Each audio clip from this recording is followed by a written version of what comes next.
Discovery of India, glimpses of world history, അച്ഛൻ മകൾക്കയച്ച കത്തുകൾ തുടങ്ങിയ വിശ്വപ്രസിദ്ധമായ ഗ്രന്ഥങ്ങൾ എടുത്ത് എഴുതിയിട്ടുള്ള ജവഹർലാൽ നെഹ്റു, അക്ഷരങ്ങളെ ഉള്ളംകൈയിലിട്ട് അമ്മാനമാടിയിട്ടുള്ള ജവഹർലാൽ നെഹ്റു ഇരുന്ന കസേരയിലാണ് കഴിഞ്ഞ ഒരു ദശകമായിട്ട് ഒരു പുസ്തകം പോലും വായിക്കാത്ത ഒരാളിരിക്കുന്നത്. രാഷ്ട്രത്തിൻ്റെ ദുരന്തമാണത്. എന്തുകൊണ്ട് അങ്ങനെയാകുന്നു? അതിൻ്റെ കാരണം ജനങ്ങൾ ചിന്തിക്കുന്നില്ല.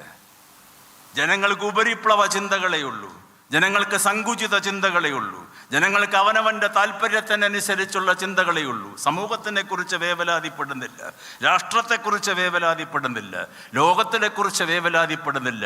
പലസ്തീനിൽ എത്ര പേർ മരിച്ചാൽ ഞങ്ങൾക്കെന്താ? മണിപ്പൂരിൽ എത്ര പേർ മരിച്ചാൽ ഞങ്ങൾക്കെന്താ? ഇതാണ് ജനം.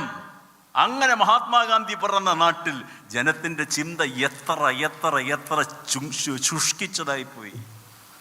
ലജ്ജാകരമാണത്.